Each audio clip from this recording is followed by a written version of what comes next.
Hi, everyone. Welcome to week 5.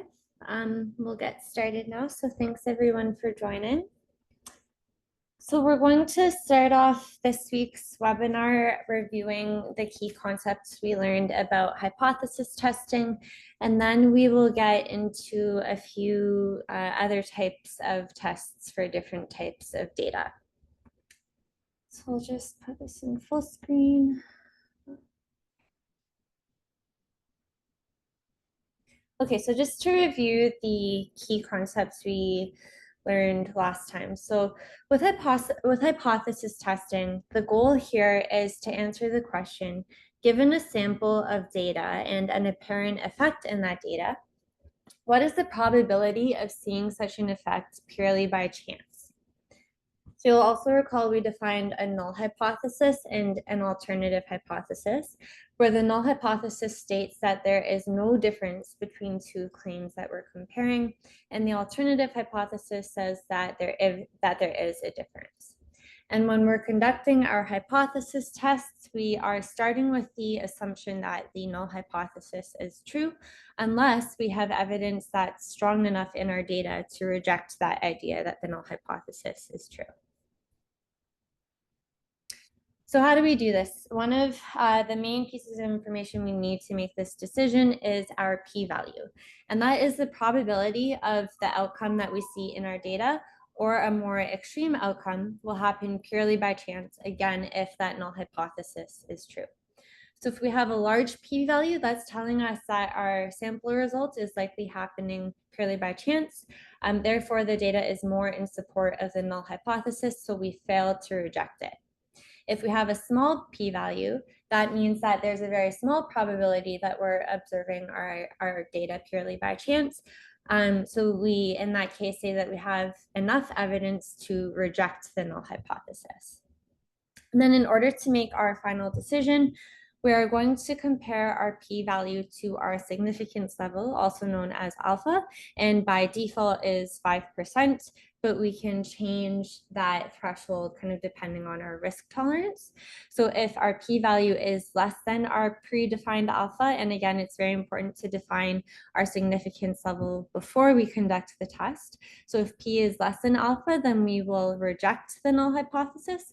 Otherwise, if p is greater than alpha, we fail to reject the null hypothesis. And then related to our significance level is our confidence interval, which is equal to 1 minus our significance level.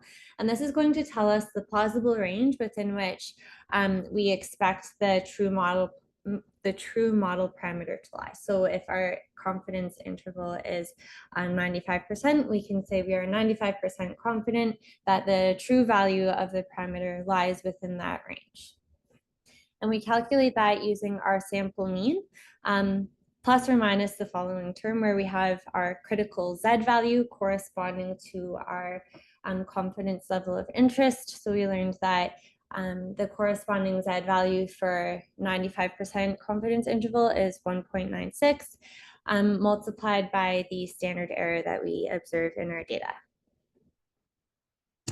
We also talked about the different types of errors we can make when we conduct our tests. So our type 1 error is when we reject the null hypothesis in favor of the alternative hypothesis, when in fact that null hypothesis is true. And the probability of that type 1 error is given by alpha. And as we said, our confidence level is equal to 1 minus alpha. The other type of error we can make is our type 2 error, where we fail to reject the null hypothesis when in fact the alternative hypothesis is true. Beta gives us our probability of a type 2 error, and the power of our test is equal to 1 minus beta. And again, the definition of power is our ability to detect a difference in our data or between the two claims being made, if that difference does in fact exist. We also talked about the t-distribution, which we can use in our tests when we don't know the population variance or standard deviation. So we calculate our t-statistic as our sample mean minus the population mean defined in our null hypothesis divided by the standard error in our data. So our sample standard deviation divided by the square root of our sample size. And we learned that the t-distribution, the shape is different depending on our degrees of freedom, which is equal to our sample size minus 1. Okay, so now that we've reviewed the key concepts that we learned about hypothesis testing last week, we'll get into a few different types of tests now. So last time we focused on tests for a single mean.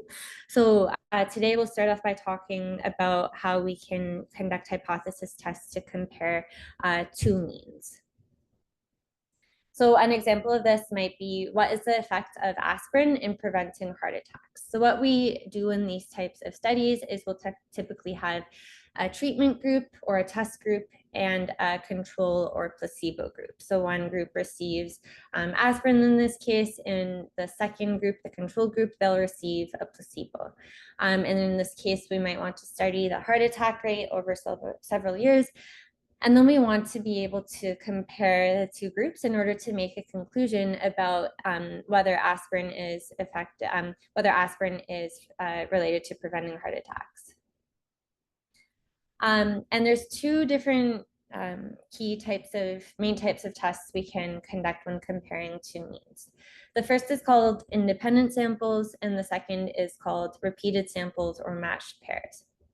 So when we're looking at independent samples, this means that we're looking at two different groups where the participants are different in each group. So this means that the sample values in one group are not related to the sample values in our second group. However, with matched pairs or repeated samples, we have the same participants in each group, so we can match their scores. So this might be something like we'll measure a variable at one point in time and then measure that same variable on the same group of people at a later point in time. And the way we conduct these tests for these two different types of approaches are a little bit different. Okay, so when we are conducting these tests, we need to consider the sample means in both groups, as well as the standard deviations in both groups, basically to account for the variation in the two groups. So what we're going to do is take the difference between the sample means and divide by the standard error for both groups. So that's going to be calculated using the standard deviation squared for the first group, or the variance, divided by the sample size for that group, add that same term for our second group, and then take the square root to get the standard error. So this is the full formula for that t-statistic. Technically in the numerator, we also have mu1 minus mu2, but that difference is going to be 0 according to our null hypothesis.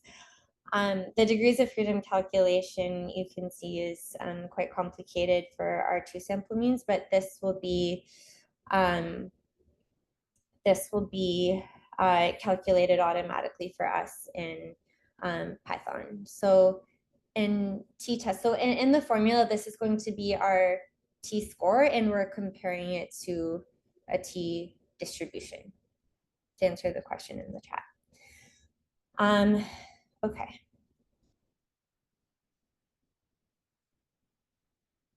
And next we'll go to Python, and I'll show you how we can calculate an independent samples t-test.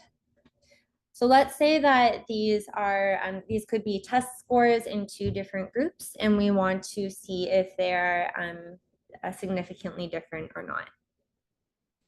In the real world, do we need to do these calculations? Or Python will do, yeah. So if I understand the question correctly, we can use these packages in Python to do the tests for us. So like I'm about to show, it's just a simple method here to do an independent samples t-test. So all we have to do here is we just need to give our two sets of scores. Here we can say that we're comparing test scores from two different groups. Then all we need to do is from SciPy import the stats module. We use t-test underscore ind to for an independent samples t-test. And we provide the two arrays of scores as the inputs. And the outputs, the first output will be our t-score, and then it will give us our p-value, which is 0.17. So in this case, if we're using the default of 5%, in this case, we would fail to reject the null hypothesis, meaning that we can't conclude that the scores between the two groups are significantly different. So next, we'll go to a repeated samples t-test.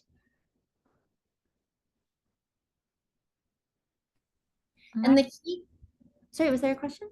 Yes, I did have a question.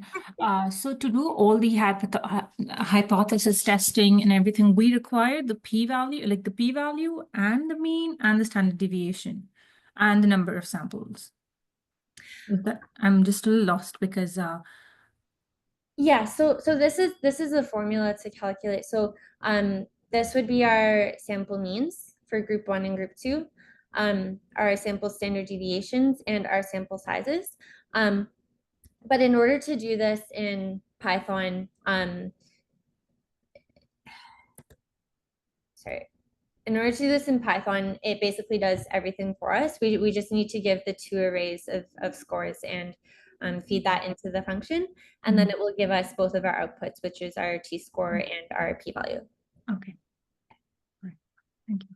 No problem. Okay, so then if we go to a matched samples t-test, the difference here is that since we have the same samples in both of our groups, we can take the difference between their scores at those two different points of time or in those two different conditions, whatever the case may be. And we're going to use those different scores to calculate our test statistic. So the t statistic in this case is going to be the mean of those different scores. And then again, according to the null hypothesis, those different scores, the mean of those different scores is going to be 0.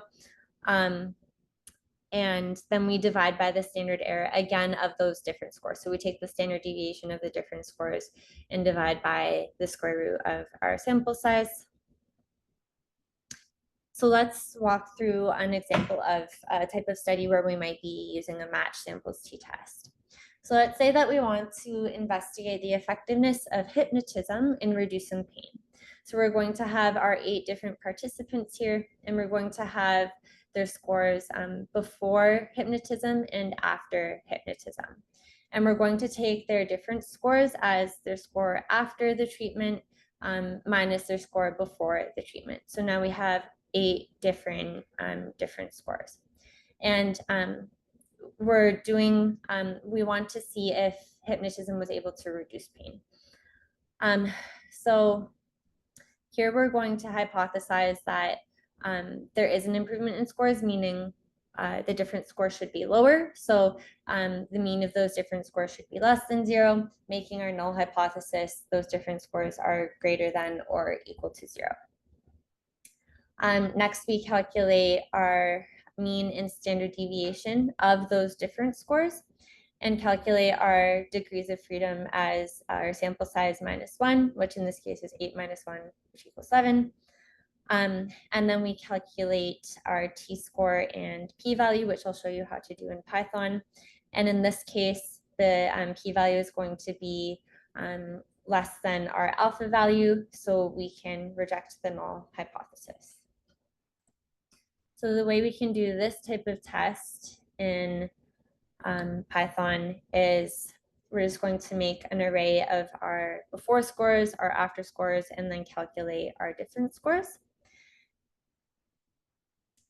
And then I'll show you 2 different ways you can do this. The first way is kind of the more manual way, using using the functions that we used in the last class. So basically calculating the t-score ourselves, and then using the cumulative distribution function to calculate the area under the curve to get the p-value.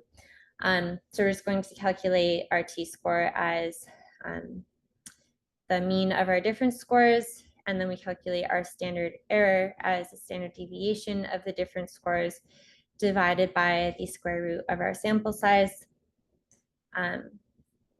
And then we can calculate our p-value using stats.t.cdf. And because it's a left tail test, because we're looking for that reduction, right? So we use stats.t.cdf using our t-score, degrees of freedom equal to n minus 1, which is 8 minus 1 equals 7. And that gives us our t-score of -3 and p-value of 0.0095. And then we can compare that to the SciPy stats function. So here, previously we used stats.t_test_in for the independent samples t-test. Here we're just going to use t_test_rel for related samples or matched samples for a matched samples t-test. And then we're just going to give our two sets of scores as we did for the independent samples t-test. One thing to note here is that the different scores will be calculated as whatever array you give first minus whatever array you give second. So, you know, in this case, we know that we want to take our after scores minus our before scores. So we need to make sure to give the after scores first. This will give us our results where we can get our t-score as result.statistic and our p-value as result.p-value. One thing to note with these t-test functions built into SciPy stats is that the p-value is going to be two-tailed. So if we need to get the p-value only in one tail, we just need to divide that output by 2. Okay, so that's how we, yeah. So I'm finding it hard to understand the relevance of CDF in this. Yeah, because, yeah, so it's like we did in our first, in last week's class, where we first calculated our t-score, and what CDF does is it tells us the area under the related curve. So whether that's a normal distribution or a t-distribution. So that's what we're specifying first. We're specifying that it's a t-distribution. And we want the cumulative distribution function, which gives us the area under that curve, starting from the left-hand tail up until the point that we specify by our t-score. So here we're saying find the area under this curve for our t-score with, and as we learned, we need to specify the degrees of freedom because the shape of the t-distribution is going to change depending on our sample size or degrees of freedom. So that's going to define the shape of the t-distribution. So that's by definition what our p-value is, right? So these are just two different ways of getting to the same result. One is just using kind of the manual way of doing it. We first calculate the t-score and then calculate the p-value as the area under the t-distribution up until that t-score. The second way is using the built-in functions using SciPy, the SciPy stats package. Does that make sense?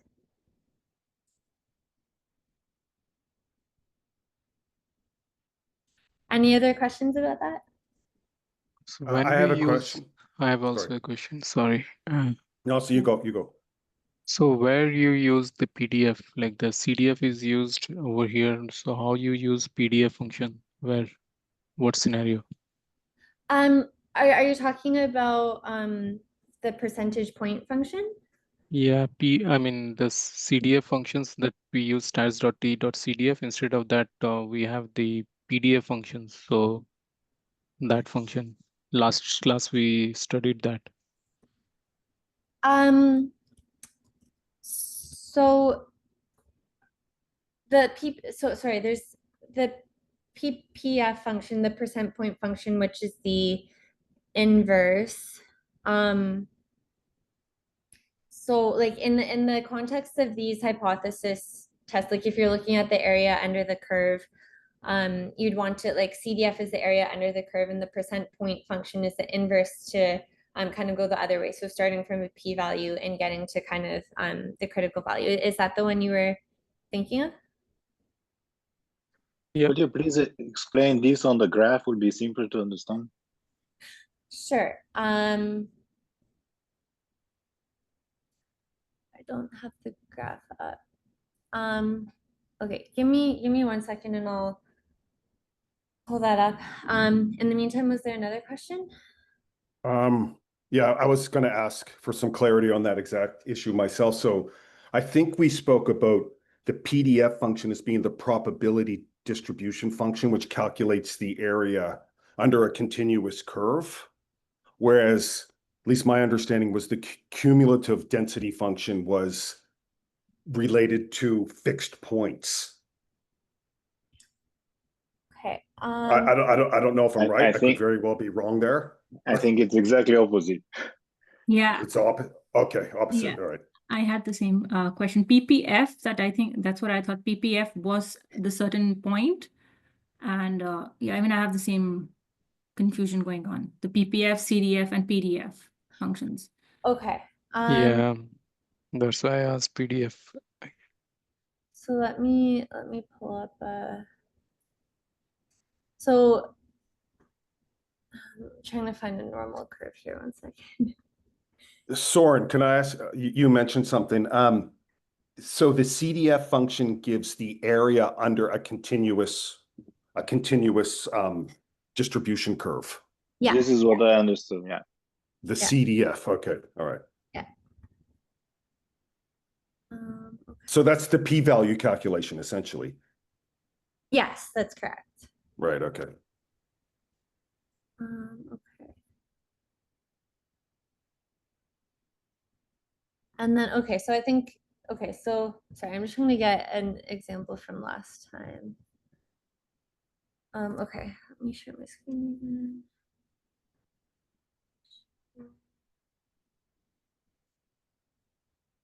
Okay. So if we look at, oh, it's because I didn't have to run this, sorry.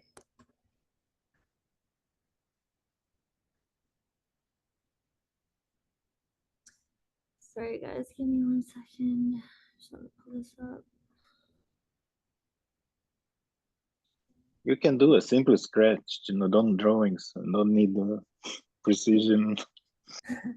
I just want to get there. Okay, so this is what we looked at last time, right? So if we know this point on the graph and we want the area under the curve, like this red value, then we'd use the CDF function to get that area.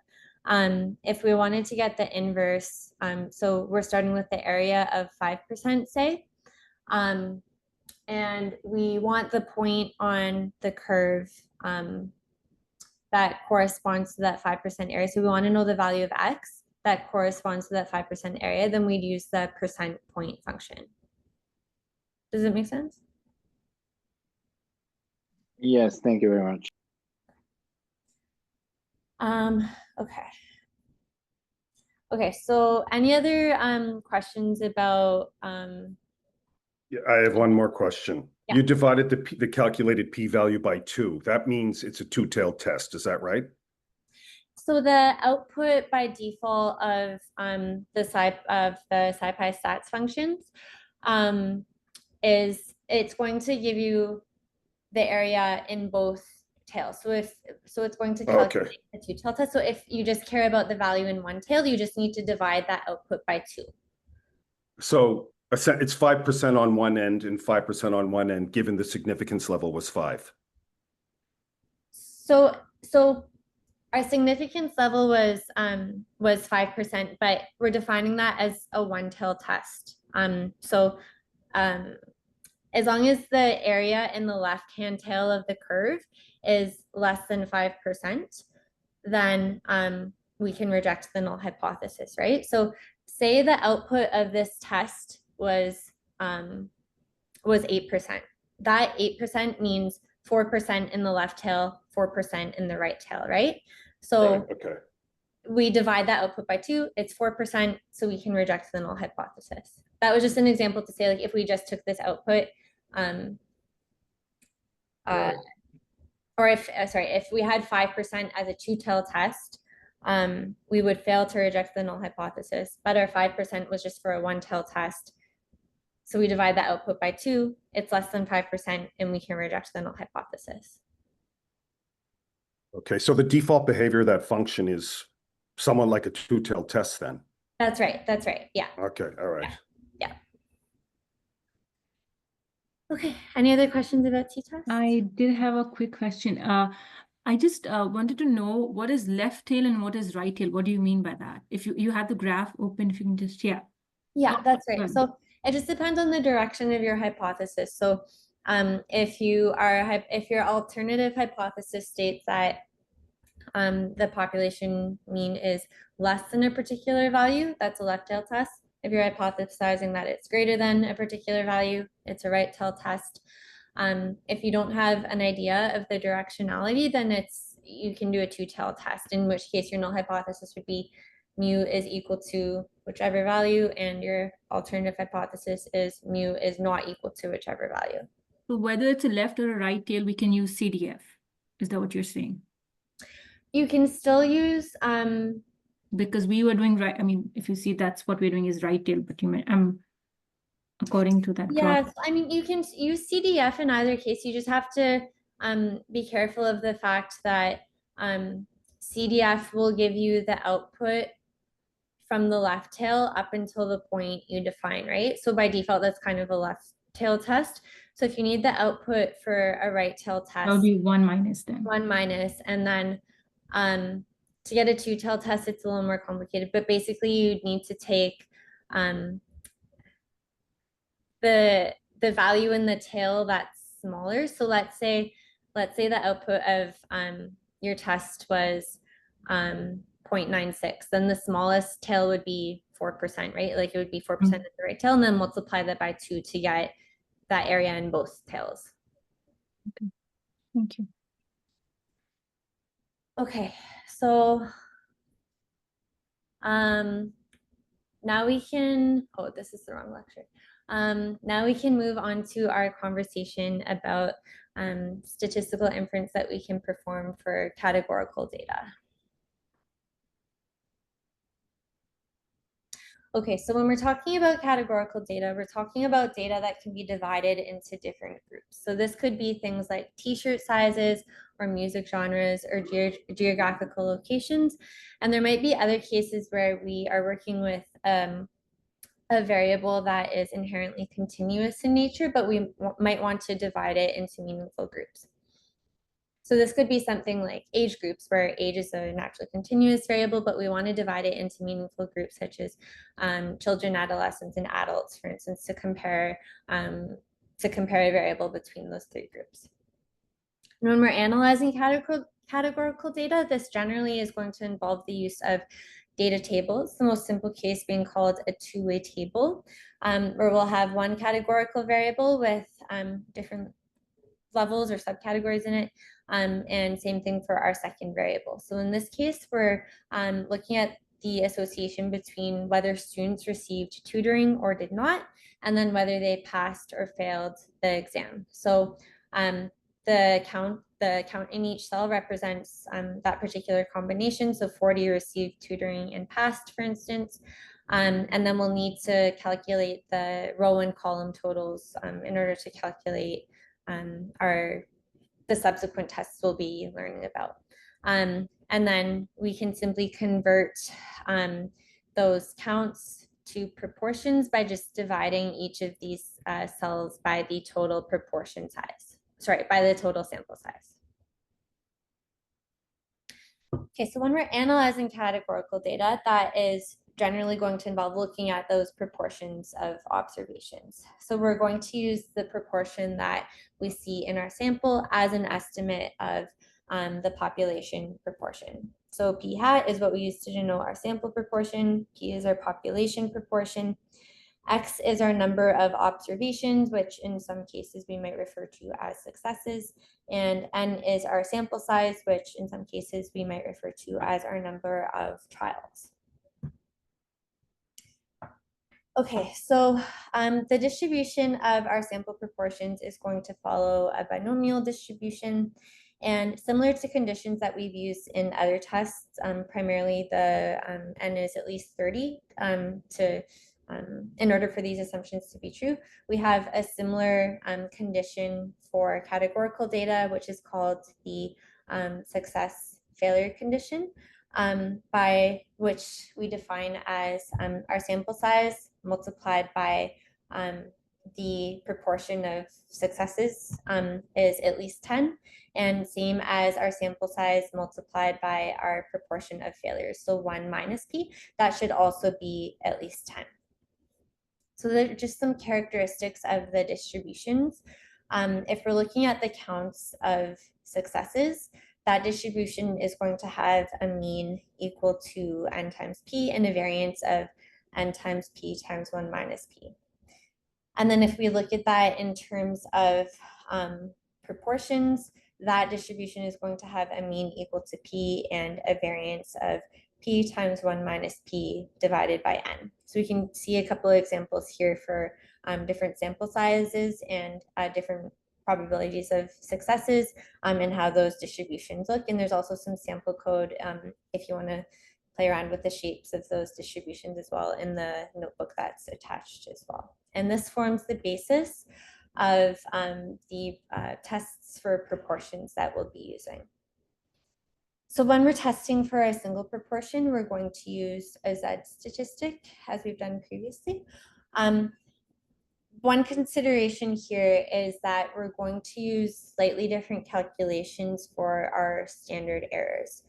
When we're using the standard error to calculate our confidence intervals, we are going to use the proportion that we observe in our sample.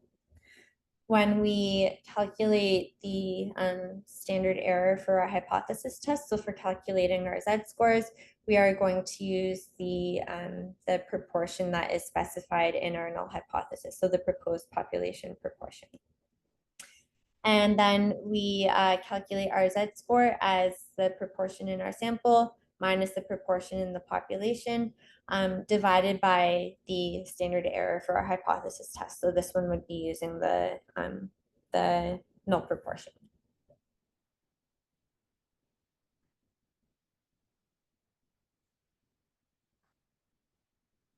Sorry, okay.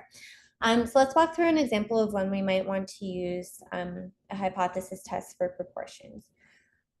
So let's say that we want to determine if the proportion of customers who pay fees on their checking accounts is the same or different from 50%.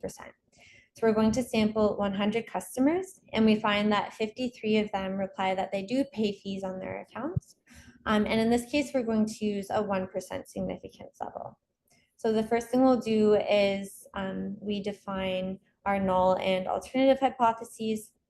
So in this case, based on the wording, we can see that she just wants to see if the proportion is the same or different than 50%. It doesn't really matter what direction, so it's going to be a two-tailed test. So we say the population proportion is equal to 0.5 for the null hypothesis and not equal to 0.5 for the alternative hypothesis. Next, we calculate our sample proportion, which is simply 53 out of 100 reply that they do pay fees on their accounts. And then we are going to calculate our Z-score. So using our sample proportion minus our population proportion, and then we calculate our standard error using the population proportion defined in our null. Couple finished? Sorry? Asma, did you have a, oh, okay. Sorry. No problem. And then, okay, so that will give us, oh, sorry. So we've calculated our standard error using the proportion defined in our null hypothesis. And that gives us our Z-score of 0.6. And then, so we're going to be using the normal approximation.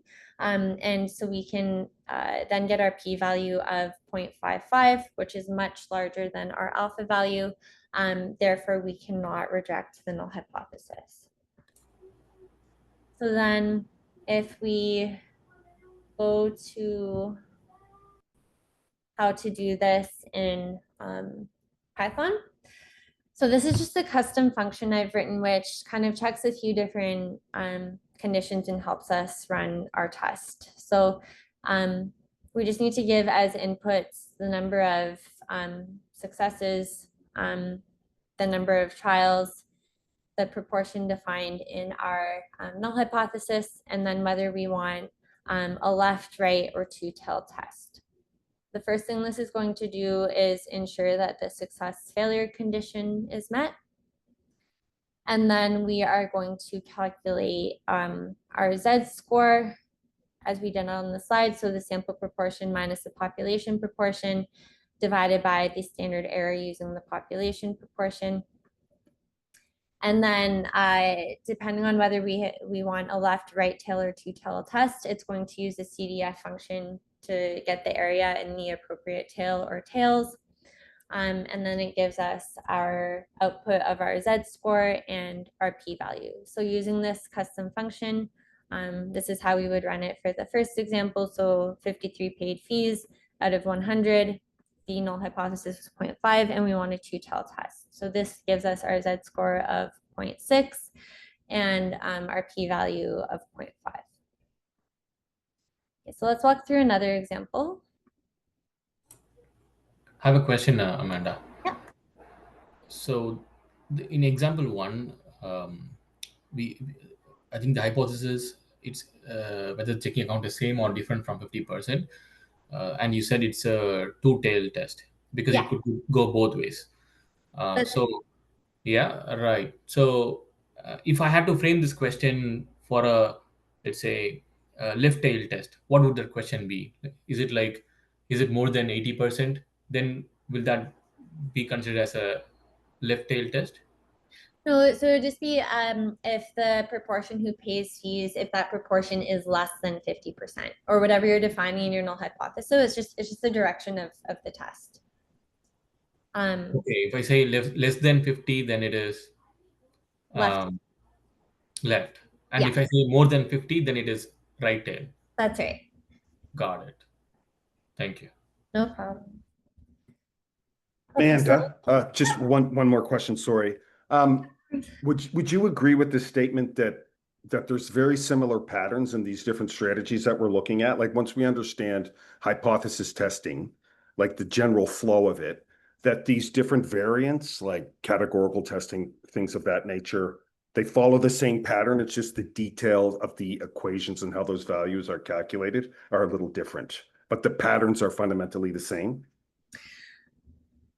For parametric test, yeah. So the general principle of starting with a null hypothesis and then, yeah, I'd say for the most part, like some of the categorical tests we'll get into next time are a little bit different, but I'd say the overall underlying principles with null hypothesis significance testing are the same, or at least the principles where you're starting with the assumption that there's no effect. You perform the appropriate test depending on the type of data you have and the question you're trying to answer, and then arrive at a p-value which will help you make your decision compared to significance level.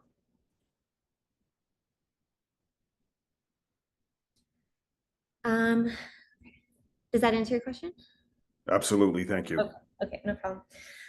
Okay, so in our second example, similar concept, but in this case, we're also going to look at making a confidence interval around our estimate. So let's say in this example, 25% of customers historically have accepted a credit card offer. So we're going to run a new campaign, and we find that 17 out of 42 accepted the new offer.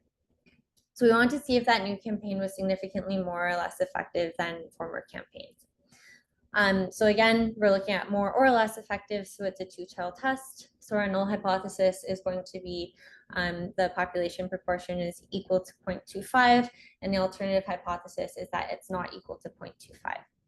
Our sample proportion is 17 out of 42, or around 0.4. So we're going to calculate our z-score the same way as before, using the population proportion to get the standard error. That gives us a z-score of 2.3, which corresponds to a p-value of 0.02. So if we're using a 5% significance level, we reject the null hypothesis. So if we then wanted to go to construct a 95% confidence interval around the estimate, then we would want to use our sample proportion to calculate the standard error for this purpose. So doing that calculation here, we get a standard error of 0.0757. We know that our corresponding z-score for a 95% confidence interval is 1.96. So using our formula, using 1.96 times that standard error, we add and subtract that from our sample proportion to give us our confidence interval of around 0.26 to around 0.55, meaning that we can be 95% confident that the true proportion falls within this range. So same thing, we can use our custom function to get our z-score of 2.32 and our p-value of 0.02. We reject the null hypothesis. I'm just going to write a quick function to calculate the standard error using that sample proportion, to find our critical z value, and then do those simple calculations. So the sample proportion minus our critical z-score times our standard error, and then plus that same term to get the lower and upper bounds of the confidence interval. Amanda? Yeah. So I was looking into the notebook earlier, the module 5. All these functions that you've mentioned are inbuilt, but the ones in the notebook were defined. We were defining those functions. So are these inbuilt, the ones you're showing us? Like the one that you just showed us?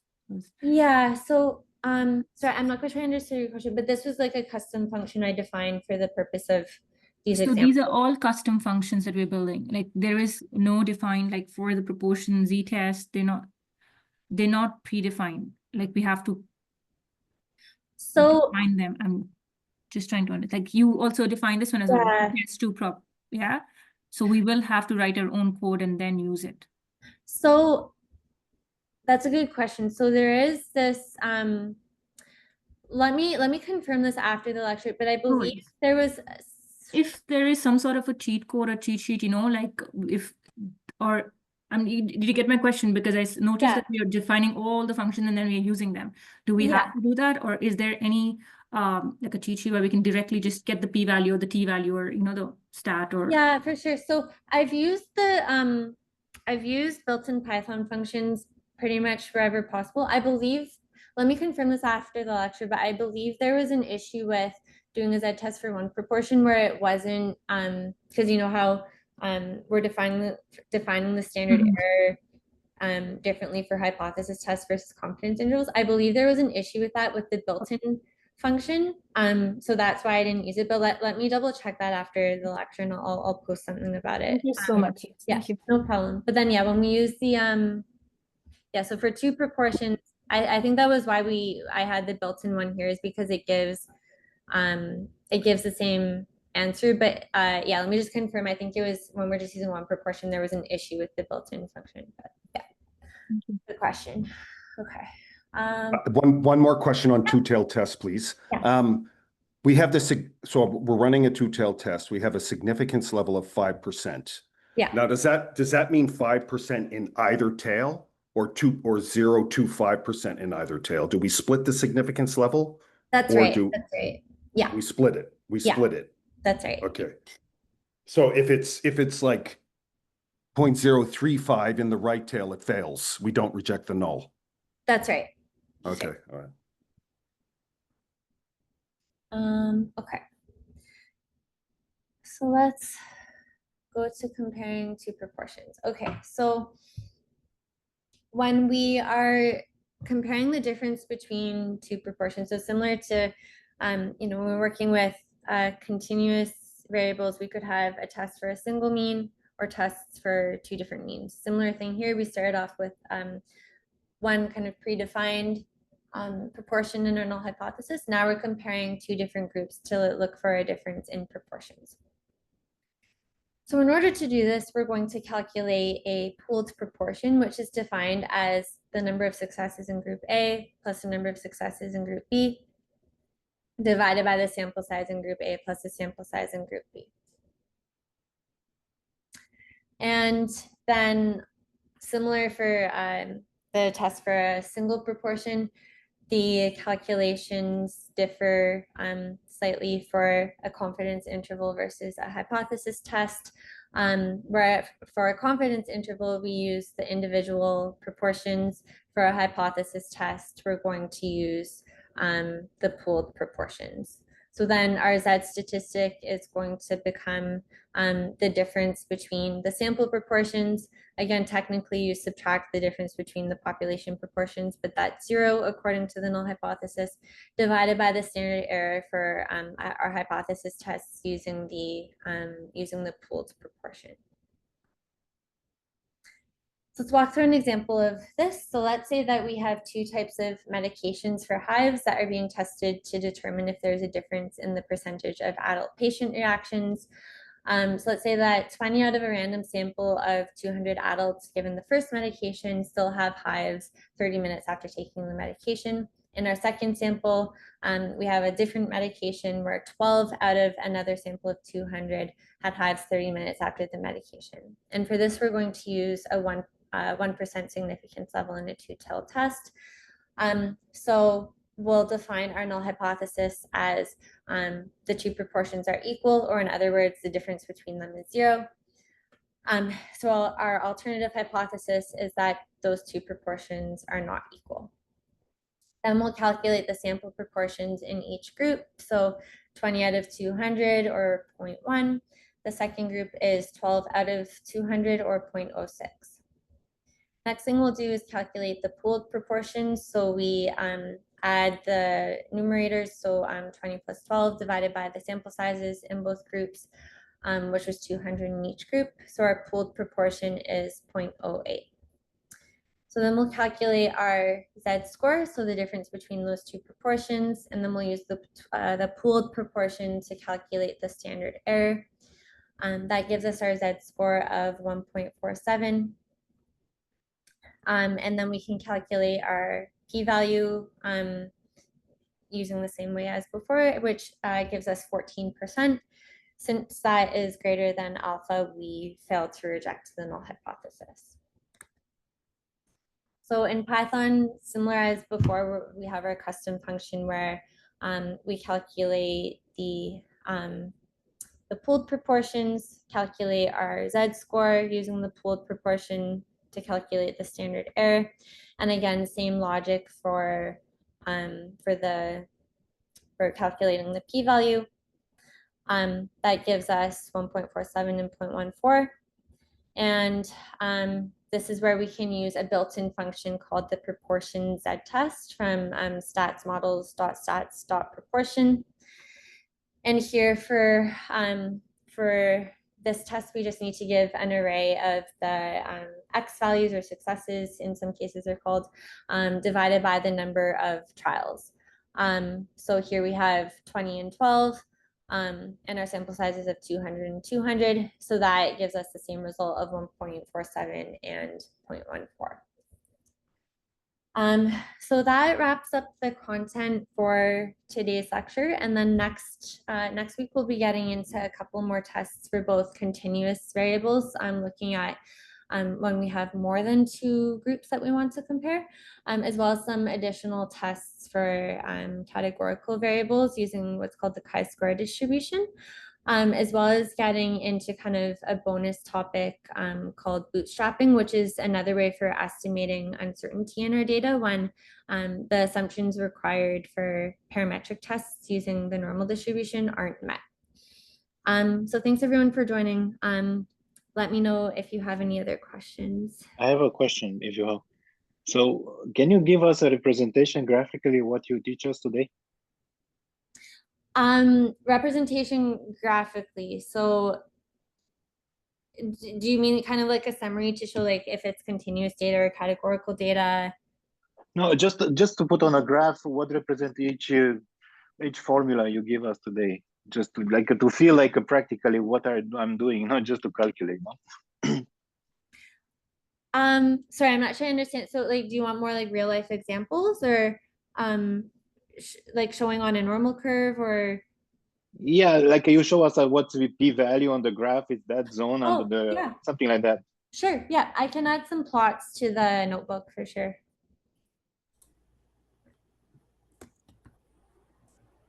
And sorry, so there's proportion. Okay, so the question is proportion equals sample. So you calculate a proportion in your sample, but then you're also comparing that to a proportion that you're defining in the population as well. Like a sample mean? It's like a different, because you don't always have to calculate the mean. So it's the proportion you see in your sample. So here we're saying 10%, trying to highlight it, it's not highlighted, 10% in group A had an outcome of having hives. Okay. And I had a question too. Yeah. So far for the categorical, we're doing all z-test. So far, yes. So next week is when we'll get into, there's different other types of tests we can do. There's a goodness of fit test and a test for independence that we can do as well. So just depending on the type of question we're trying to ask with categorical data, but here when we're looking at proportions, then we use the z-test for proportions. Okay, so I remember for the continuous ones, we use the z-test when we had the standard deviation, right? But that's not the case over here for the population. When we have the standard deviation. For continuous, yes.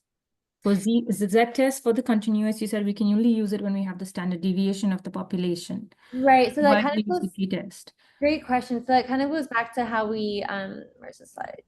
But for this one, I don't Yeah, so see it's kind of like how here we're using the population, proportion. the proportion from the population to calculate the standard error. This is exactly what, okay, so the proportion is the percentage you're saying that is already given to us. That's right, yeah. So we don't need the standard deviation. So it's completely different than the continuous data, because remember the continuous data we were using. Okay, got it. I mean, so it's different than the continuous, because in the continuous we were using for the z-test, we needed the standard deviation of the population. Otherwise, we use the t-test. But right. this one It's we a need little different because the standard deviation is still defined as a function of that proportion. So it kind of goes back to here, like the shape of that distribution. Like you can see, like the variance is defined by the sample size and the proportion, right? So yes. we really only need the proportion, and that's why for the hypothesis tests we're using the proportion defined in our null hypothesis. So like the population, proposed population, basically. So it reflects the variance. I got it. Okay. Yeah. Hey, Amanda, is it because the binomial follows the almost normal distribution? Exactly, yeah. So it's the normal, it's like an approximation. Okay, thank you. No problem. Amanda, I just want to make a statement. Like I haven't studied stats in ages, decades really. And there's a lot of moving parts, right? Z scores, T scores, standard deviation, standard errors, one-tailed test, two-tailed test, critical values, P values, significance level, degrees of freedom, effect size, and on and on and on. Yes. Okay, so I'm studying hard. Like, how can we make this vast area lock in quickly so we can be effective? Like, it's just, what is it? Just keep doing it, keep doing it, keep doing it. I think obviously, but just from your own experience, like, is it too much to ask, like in a course like this, that we can actually master the scope of this course? I'd say, it kind of to your point earlier, I think kind of once you get the basic framework down, and kind of the key steps of, define your null and alternative hypothesis, there's definitely, I'd be happy to post a summary of, different types of, so depending on what type of data you have and what question you're trying to answer, like there's definitely ways, and I'm happy to post something. It's also, I'd suggest it as a great exercise if you wanted to kind of test your own knowledge, to make like a summary table of, depending if you have categorical and continuous data, and what kind of question you're trying to answer, like what type of test you'd use. So I'd be happy to put something like that if that would help. But I'd say it definitely does take a little bit of practice, but kind of once you get the framework down, it definitely starts to come like more naturally. Okay, thank you.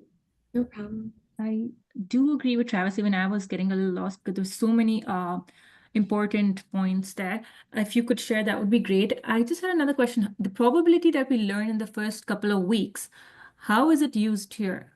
I mean, how are we integrating it with the hypothesis? Do we have to consider it? I know you were, Professor earlier had taught us, but how does that come into play?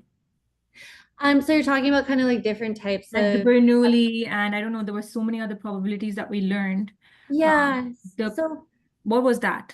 Because I'm just trying to understand the real world, because this makes sense. This is real world. We're trying to see the happen. What was the probability and things that we learned, the joint, disjoint, all those rules, and I don't know if you understand what I'm trying to say. So where does that come into play? Does it come into this or not? So I think it's kind of a good foundation for understanding probability in general, because in general, like, all this null hypothesis significance testing is based on probabilities. Some of the other distributions, so when we get into our some of the tests next week for goodness of fit, there are cases where so basically what we're going to do is we're going to have a set of observed values in our data, and we want to compare that to values we'd expect to see. And sometimes those expected values are defined by a probability distribution. So you're going to see that in assignment 3, and you're going to see that in an example we'll walk through next time, where depending on the nature of the problem, expected values may be defined by different types of probability distribution. So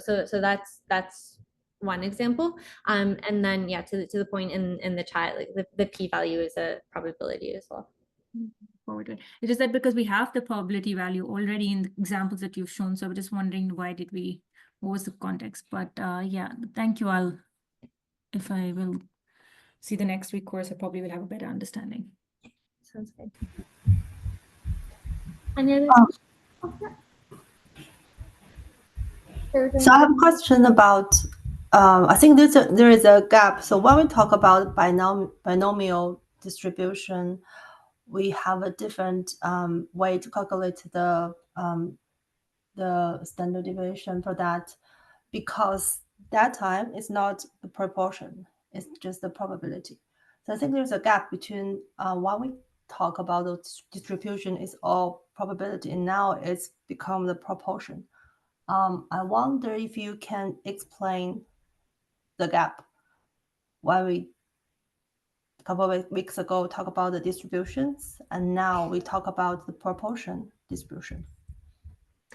So this is the distribution of sample proportion. So this is a sampling distribution, right? So so the steps are, we're working with categorical data. We have hypotheses that we want to test about proportions in that categorical data. So basically defining the number of successes divided by the number of trials. So that's going to be your proportion, right? So it's a similar, like same steps where we have our sample proportion, and we want to compare that to the sampling distribution, right? So what would that distribution look like if we took all possible samples of that sample size, calculated the sample proportion, where would it fall on this distribution?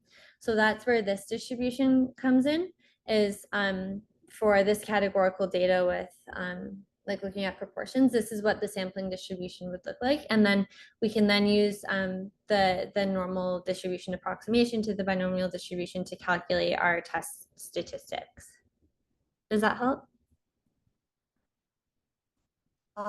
Yeah, I just want to know when we come here, we calculate the standard error with a formula, how that formula was, how we get that formula.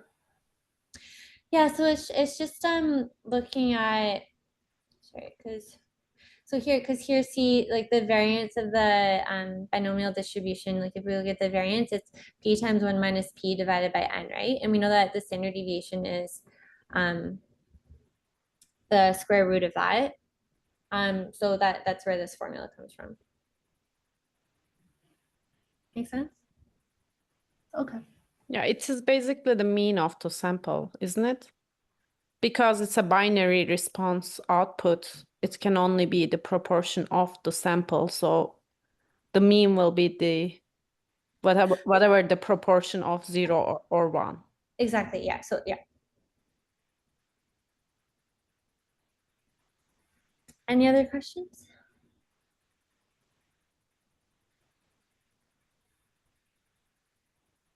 Okay, thanks so much, everyone. Please post on the discussion board if you have any other questions, and see you next week. Have a great evening. Thank you, Amanda. Thanks, everyone.